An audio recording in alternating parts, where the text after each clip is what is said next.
In this video, we expose the truth about the 1957 Kyshtym disaster that the CIA covered up for 30 years. Using forensic evidence and declassified intelligence documents, we reveal how the US and Soviet governments secretly collaborated to hide a nuclear explosion 4 times more powerful than Hiroshima. This is the story of the radioactive ghost towns they didn't want you to know. We are taught that Chernobyl was the Soviet Union's original sin. We are told it was the first time their nuclear arrogance poisoned the earth, the first time a government chose its own pride over the lives of its citizens. But that is a lie. 30 years before the reactor at Chernobyl melted down, a blast 4 times more powerful than the Hiroshima bomb tore through the Russian heartland. It created a radioactive dead zone so massive it vanished entire cities from the map. The Soviets did not just hide this catastrophic failure from the world, they had help, and that help came from the United States.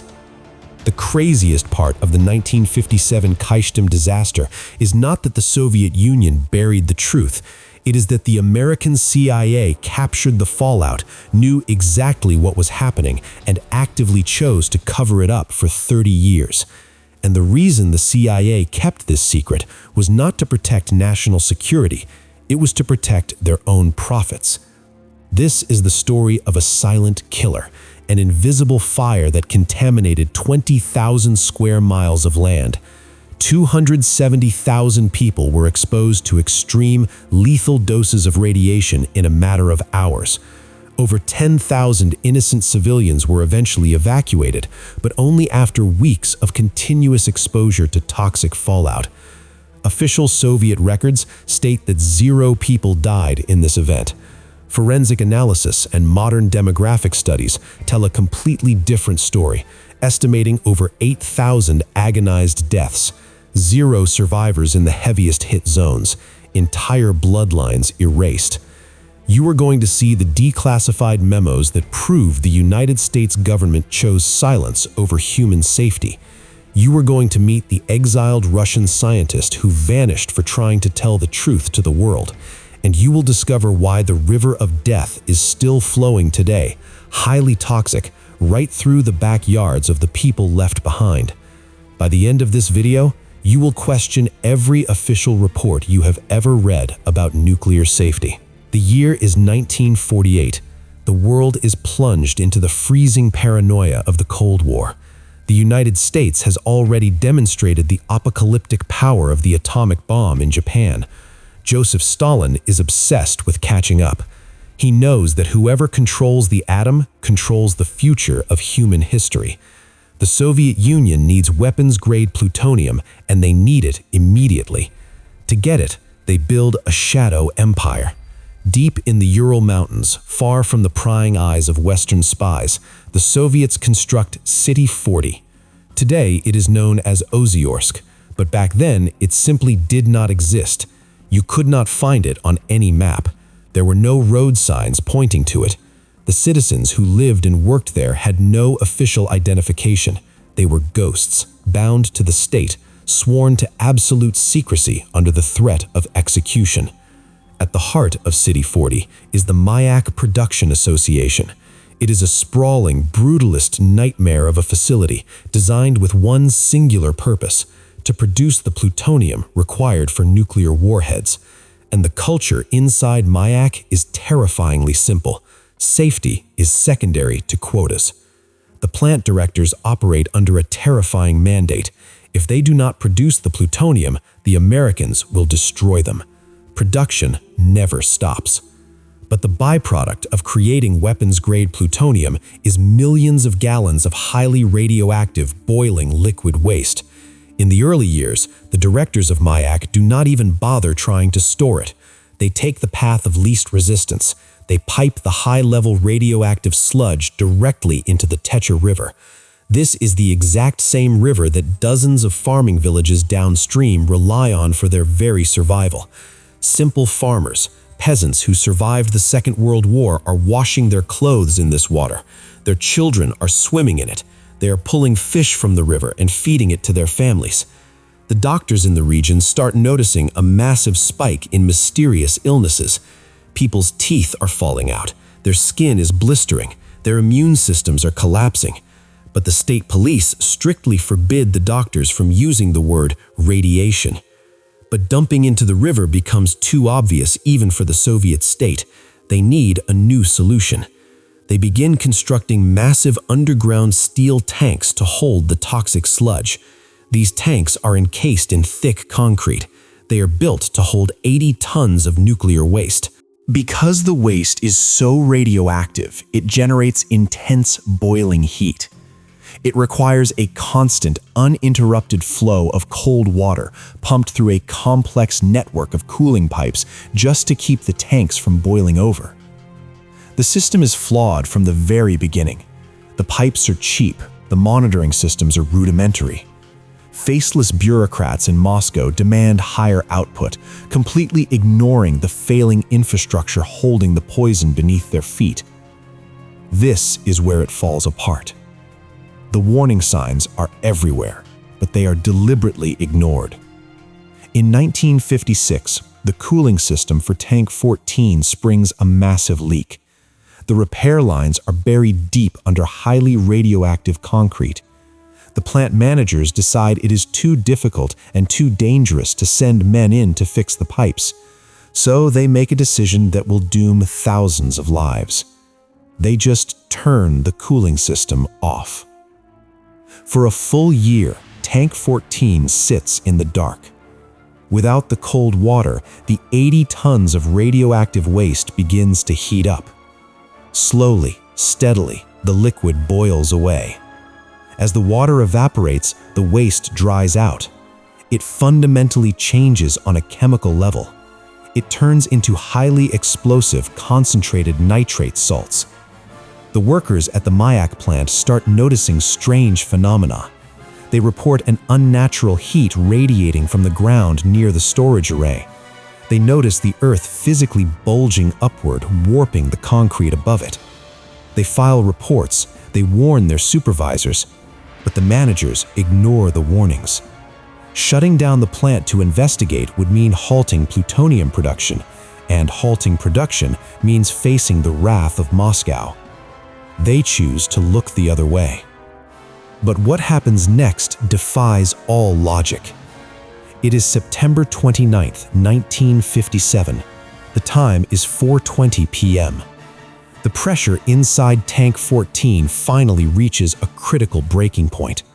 A spark, likely from a faulty monitoring device, ignites the dry nitrate salts. The explosion is catastrophic.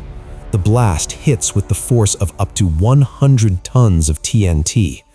The concrete lid sealing the tank weighs 160 tons. It is blown hundreds of feet into the air, spinning like a massive stone coin before crashing back to Earth. The shockwave shatters windows miles away. But the explosion itself is not the true horror. The blast instantly vaporizes the radioactive salts, ejecting 20 million curies of radioactivity directly into the atmosphere. A mile-high column of glowing red-orange smoke and dust violently erupts into the sky. The wind catches the radioactive cloud and begins dragging it east-north, creating what history will eventually call the East Urals radioactive trace. It covers 20,000 square miles of land. Down on the ground, the villagers of Ozyorsk and nearby Tatarska have no idea what has just happened. They look up and see the sky turning a deep, unnatural purple. The official local newspapers immediately print a cover story claiming the citizens are witnessing a rare, beautiful display of the aurora borealis. They tell the people to go outside and admire it. And then, the glowing snow begins to fall. Eyewitness accounts describe a thick, sticky ash coating their houses, their crops, and their skin. Children try to catch the glowing flakes on their tongues. Within hours, the acute radiation sickness begins. People start vomiting blood. Their skin turns dark, peeling off in massive sheets. They are completely blind to the invisible fire burning through their DNA. The Soviet response is a masterclass in bureaucratic cruelty. They realize the magnitude of the disaster, but they refuse to trigger a mass panic. So they send in the liquidators. Thousands of young soldiers are bussed into the radioactive zone. They are given absolutely no protective gear, no lead-lined suits, no respirators. They are told they are participating in a routine training exercise. Their orders are brutal. They march into the farming villages in the dead of night and force the peasants out of their homes at gunpoint. The soldiers systematically shoot every dog, cat, and farm animal they can find, tossing their bodies into massive open trenches. They burn the villagers' clothes. They bulldoze the wooden houses right into the earth, trying to bury the radiation. 22 entire villages are wiped completely off the map.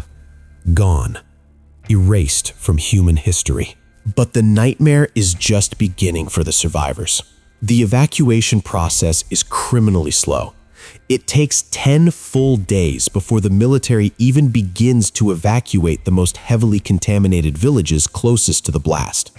For the people living just a few miles further out, the evacuation takes an entire year. For 12 months, they are left to drink the radioactive water and eat the poison crops. Forensic detail reveals the sheer horror of their exposure. The environment is heavily contaminated with strontium-90. This specific radioactive isotope is biologically terrifying because it chemically mimics calcium. When the villagers drink the milk from their cows or eat the vegetables from their gardens, their bodies absorb the strontium-90 directly into their bones. Their skeletons effectively become radioactive batteries, destroying their bone marrow from the inside out. The medical aftermath is horrifying. Thousands of people are funneled into secret hospitals, but the state police are watching every move. Doctors are strictly forbidden from writing the words radiation sickness on any medical charts. If they do, they will be arrested for treason. Instead, the Soviet medical establishment invents a completely fake disease. They call it vegetative vascular dystonia. If a farmer's hair falls out and he bleeds to death from cellular collapse, his death certificate says he died of a nervous disorder. Perhaps the most sickening detail hidden in the archives is what happened to the women. Declassified medical records later confirmed that pregnant women in the contaminated zones were forcibly detained. The state knew the radiation would cause severe genetic mutations. To prevent the birth of deformed children from exposing the truth of the disaster, military doctors forced these women to undergo immediate abortions, regardless of how far along they were. The survivors who are finally relocated are forced to sign protective signatures. These are legally binding non-disclosure agreements. They are forbidden to tell anyone where they came from. They cannot tell their new neighbors why they are sick. They carry the invisible poison with them, completely silenced by the state. Obviously, the Soviet Union says absolutely nothing to the outside world. To admit a nuclear catastrophe of this magnitude would be a devastating blow to Soviet prestige. But here is the truth they buried. The United States knew. By April of 1958, strange rumors start filtering out of Copenhagen. European newspapers publish brief, unverified reports of a catastrophic accident in the Soviet atomic program. The Soviet propaganda machine aggressively denies everything. But the United States government does not need to rely on rumors. They have proof. American U-2 spy planes are constantly running surveillance missions over the Soviet Union. High-altitude atmospheric testing picks up the massive spike in radioactive isotopes. The CIA's own internal memos, heavily redacted but finally released under the Freedom of Information Act decades later, confirmed that by 1959, American intelligence knows exactly what happened. They know there was a major explosion involving nuclear waste. They have photographs of the massive crater where Tank 14 used to be. They have before and after satellite images showing 22 villages completely bulldozed into the dirt. This is the height of the Cold War. The United States has the ultimate propaganda weapon handed to them on a silver platter. They could expose the Mayak disaster to the United Nations. They could humiliate the Soviet Union on the global stage, proving that the communist system is so broken it is actively irradiating its own people. But the CIA and the US Atomic Energy Commission do the exact opposite. They classify the reports. They bury the spy plane photographs. They choose to help the Soviet Union keep the secret. How could this happen? Why would the United States protect its greatest enemy? Because in 1959, the United States is fighting a desperate public relations battle on its own soil.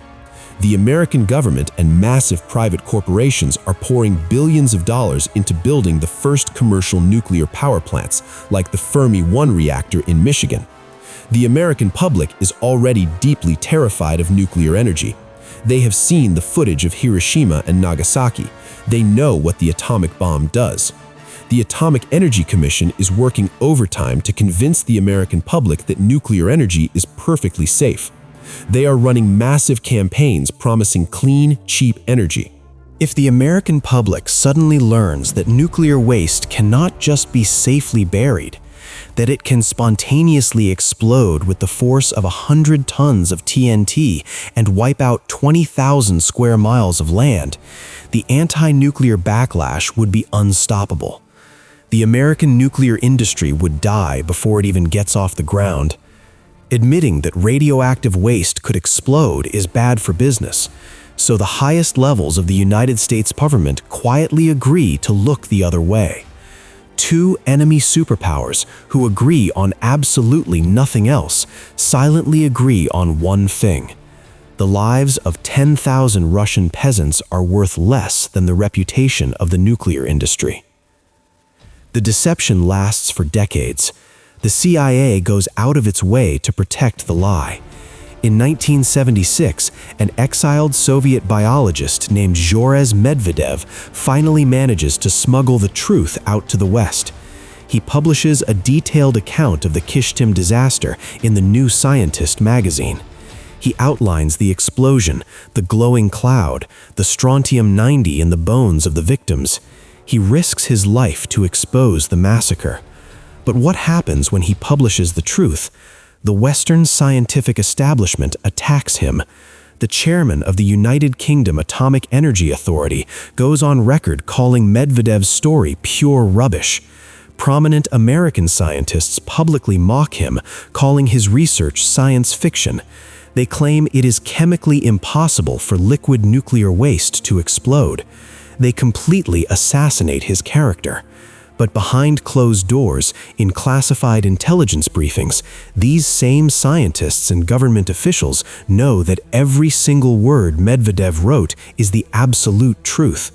They purposely smear a whistleblower to protect their own nuclear narrative. It takes over 30 years for the lie to finally collapse. In 1989, the Soviet Union is crumbling. The policy of glasnost, openness, finally forces the Soviet archives to crack open. The secret documents regarding the Mayak Production Association are officially declassified. The world learns about City 40. They learn about the bulldozed villages, the forced abortions, and the liquidators who were sent into the radioactive fire without masks. In the early 1990s, international inspectors from the International Atomic Energy Agency are finally allowed to visit the East Urals radioactive trace. What they find defies belief. More than 30 years after the explosion, the environment is still lethally toxic. The Teka River, the same river where the original waste was dumped, is found to be saturated with radioactive isotopes. The shoreline is so hot with radiation that standing there for an hour exceeds a person's safe annual dosage. And yet, people are still living there. The descendants of the original farmers are still pulling fish from the glowing water. Shortly after the Soviet admission, the American wall of silence also begins to crack. Under intense pressure, the CIA is forced to declassify their 1960 intelligence reports. The black redaction bars fade away, revealing the undeniable truth. The American government knew about the dead zone. They knew about the explosion. They had the evidence in their hands, and they locked it in a vault. You have been lied to about the history of the nuclear age. The Kyshtym disaster was not just a catastrophic failure of engineering, it was a failure of humanity. It proves that when the stakes are high enough and the money is big enough, rival governments will not hesitate to collaborate against their own citizens. They will gladly coordinate a global propaganda campaign to bury their mistakes. The most disturbing part of this entire cover-up is not the past, it is the present.